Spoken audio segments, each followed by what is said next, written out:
একটা ধারণা ভুল, যেটা সঠিক ঈমানের জন্য প্রতিবন্ধক। একটা এই আমাদের অনেকের এই ধারণা, আমি যদি আষাঢ় শ্রাবণ মাসে ধান চাষ করি, আমার আগে চাষ করতে হবে, তাহলে আল্লাহ তাআলা পৌষ মাসে আমাকে ধান দিবেন, আমাকে পালবেন। আমার আগে চাষ করতে হবে। অথবা আমি যদি চাকরি করি, তাহলে আল্লাহ আমার বেতনের ব্যবস্থা করবে। আমি যদি মিল ইন্ডাস্ট্রি করি, তাহলে আল্লাহ আমাকে লাখপতি কোটিপতি বানাই দিবেন। আগে আমি কিছু করব, তখন আল্লাহ দিতে পারে, এই হলো বিশ্বাস। এটা ভুল। আল্লাহকে চিজ ও আসবাব এগুলোর মুখাপেক্ষী, আপনাকে আমাকে পালার জন্য এগুলোর মুখাপেক্ষী। আল্লাহ বানি ইসরাইলকে মূসা আলাইহিস সালাম সহ এক মাঠের মধ্যে, তার নাম ময়দানে তিহ,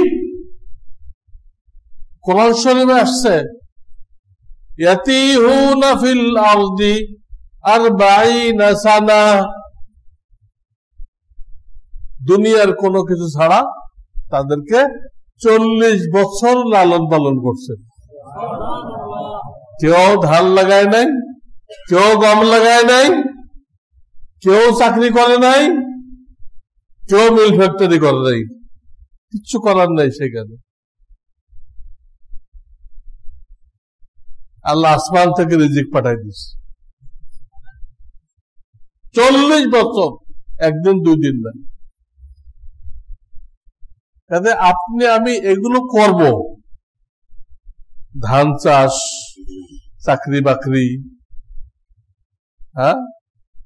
মিল ফ্যাক্টরি, কত রকম হালাল রিজিকের পন্থা আছে, এগুলো করব কেন? এটাও আল্লাহর নির্দেশ। তুমি কোন একটা হালাল সোর্স অবলম্বন করো, ওটার মাধ্যমে দিব আমি, ওটা দেনে হলো না, তুমি ওটা মাধ্যম হিসেবে গ্রহণ করো, কিন্তু বিশ্বাস রাখো কার উপরে? আমার উপরে। ওটা কিচ্ছু না। সব বছর কি ধান হয়? খেতের কি ক্ষমতা আছে? চাকরি করলে কি বেতন পাওয়া যায়? করোনার সময় কত লোক তো চাকরি চলে গেছে, কেউ অর্ধেক বেতন পাইছে, কেউ পায় নাই। চাকরির কি ক্ষমতা আছে? এই জন্য আল্লাহ একটা নিয়ম রাখছেন দুনিয়াতে, মাধ্যম গ্রহণ করো। এবং তিনি বলছেন ফরজ নামাজের পরে হালাল রিজিকের জন্য ফিকির করা, চেষ্টা করা, এটাও ফরজ। আল্লাহর এই হুকুমের জন্য আমরা করব, ধান চাষ করব, চাকরি বাকরি করব, দোকানদারি করব, করব, এর উপরে কোনো ভরসা করব না। বিশ্বাস থাকবে আমার রিজিক দাতা কে? আল্লাহ। আমি চাষ না করলেও তিনি আমাকে পালতে পারেন, আমি চাকরি না করলেও আমাকে পালতে পারেন, আমি মিল ফ্যাক্টরি না করলেও আল্লাহ আমাকে তার কুদরত দ্বারা পালতে পারেন। একদিক দিয়ে এগুলো ধরবেন, আর একদিক দিয়ে বিশ্বাস রাখতে হবে এগুলো ছাড়া আল্লাহ আমাকে পালতে পারে, আল্লাহ সেই ক্ষমতা আছে। এটা দেখানোর জন্যই তো বনি ইসরায়েলকে এক মাঠের মধ্যে 40 বছর পাললেন।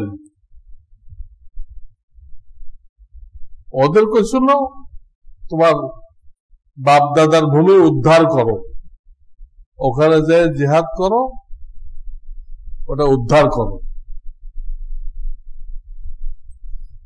ওরা যায় নাই, ওরা যায় নাই। কেন ওখানে যে লোকগুলো দখল করেছিল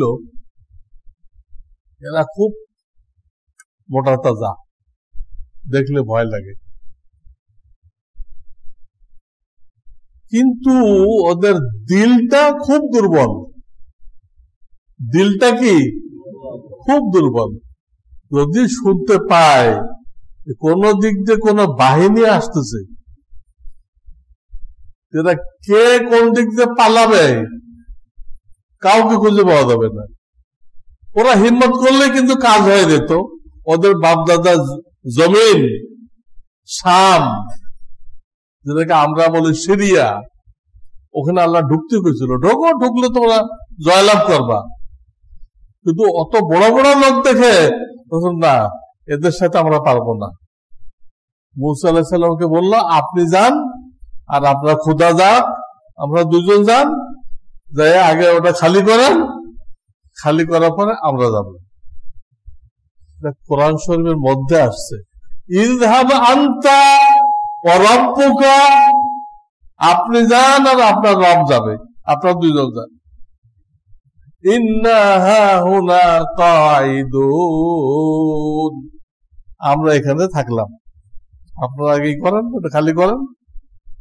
এটা হলো আল্লাহ নামে আসবে যুদ্ধ করার জন্য, আর আল্লাহ নামে আসে লাগে ওই কোন করলে তো সব মনে শেষ। এদের ইমানের পরীক্ষা দিচ্ছিলেন, কিন্তু এরা ফেল হয়ে গেল।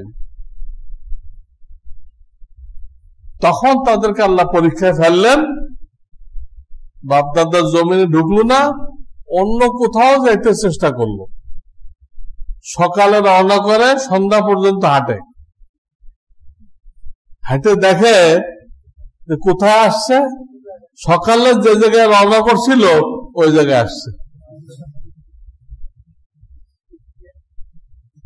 এই যে জিহাদ করলো না বাপদাদার জমিন উদ্ধার করার জন্য, এর শাস্তি আল্লাহ দিল সারাদিন আটক। এটা সন্ধ্যায় কোথায় যাতে শুরু করছো ওই জায়গায়। ওখানে তো ময়দান, মাঠ, কিচ্ছু নেই, কি খাবে, কোন ঘর বাড়ি নেই। তখন আল্লাহ রাব্বুল আলামিন 40 বৎসর তাদেরকে দুনিয়ার কোন উপায় উপকরণ ছাড়া লালন পালন করছিলেন।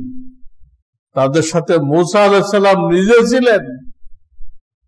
ওই 40 বছরের মধ্যে মুসা আলাইহিস সালামের ইন্তেকাল হয়ে যায়। ওনার যিনি খাদেম ছিল ইউশা ইবনে নুন, তিনি পরবর্তী নবী হন।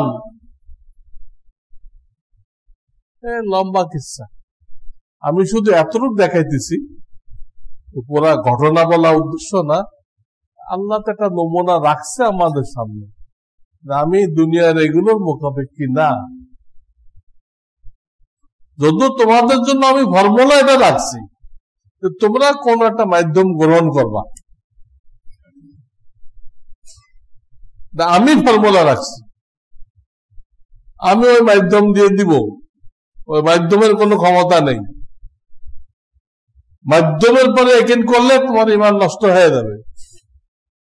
তোকে বিশ্বাস করতে হবে আমার আল্লাহ পাঠাচ্ছেন, এই মাধ্যম না থাকলেও পাঠাবেন। মাধ্যম না থাকলেও কত লোকের চাকরি চলে যায়, তারা কি না খেয়ে মরে গেছে? কত লোকের দোকান পুড়ে যায়, তারা কি না খেয়ে মরে গেছে? আল্লাহ তাদেরও রিজিকের ব্যবস্থা করছেন। কি ধারণা আপনাদের? কত চাষিদের জমিনে ফসল হয় না, হঠাৎ কোত্থেকে পোকা এসে গেছে, সব ধান খেয়ে গেছে, বা একটা ঝড় হয়েছে, সব ধান গাছ পড়ে গেছে। ধান গাছ পড়ে গেলে তার ধান হয় না।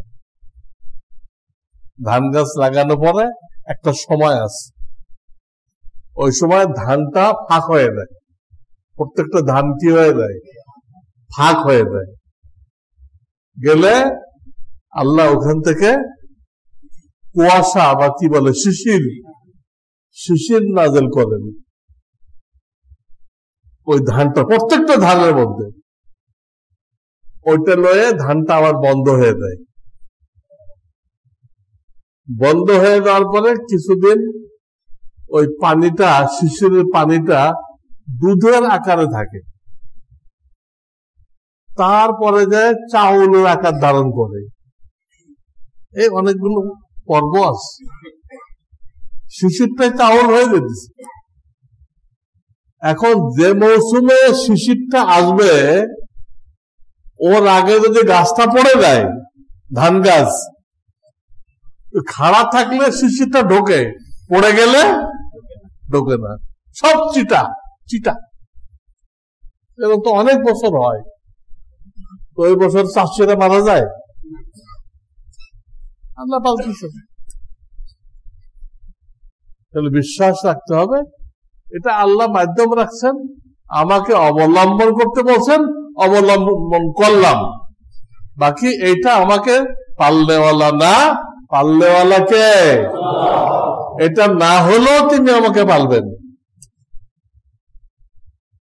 দোকান পড়ে গেছে, আপনার হাত ফেল করার দরকার নেই, আপনাকে সেলাইন লাগানোর দরকার নেই। ওটা একটা পিয়ন ছিল, এক পিয়ন চলে গেছে, আল্লাহ আর এক পিয়ন খাড়া করবে, কি হয়েছে? তিনি রিজিকের দায়িত্ব নিচ্ছে শুধু মানুষের না, সমস্ত প্রাণীর।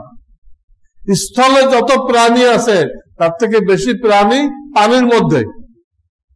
প্রত্যেককে টাইম মতো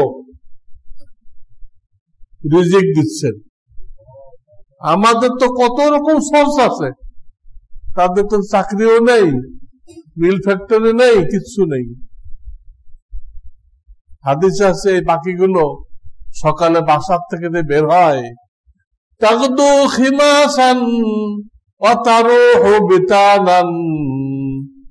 এই পাখিগুলো বাসার থেকে বের হয় একদম খালি পেটে, আবার সন্ধ্যাতে ফিরে আসে ভরা পেটে। কে দিল? আমরা দিছি? আল্লাহ তার রিজিকের ব্যবস্থা করছে। আমরা যে তাওয়াক্কুল করে আল্লাহর উপরে, আমাদের আল্লাহ এইভাবে দিবেন, কোন মাধ্যম ছাড়া দিবেন। এখন হাজারো অলিউল্লাহ আছে, বুজুর্গানের দিন আছে, তারা কোন সোর্স ধরে না, কোন সোর্স অবলম্বন করে না, কিন্তু সেও খাইতেছে এবং তার ওসিলায় তার দরবারে হাজার হাজার লোক খাইতেছে। এই যত বড় পীর মাশায়েখের নাম শুনেন, এতে কোন সোর্স ছিল না, কিন্তু দস্তরখানে এক এক অক্তে কয়েক হাজার লোক খাইত। প্রত্যেক আল্লাহ তো পাঠাইত। এদের বিশ্বাস ঠিক রাখতে হবে। মেহনত না করলে বিশ্বাস থাকে সোর্সের উপরে। আল্লাহর হুকুম তাই ধরব, কিন্তু বিশ্বাস করব না। বিশ্বাস আল্লাহর উপর। আমি লাগাইলে আল্লাহ মানে পালতে পারে, চাকরি করলে পালতে পারে, সব শিরকি আকীদা। আল্লাহ এগুলোর মুখাপেক্ষী না। আল্লাহু সামাদ।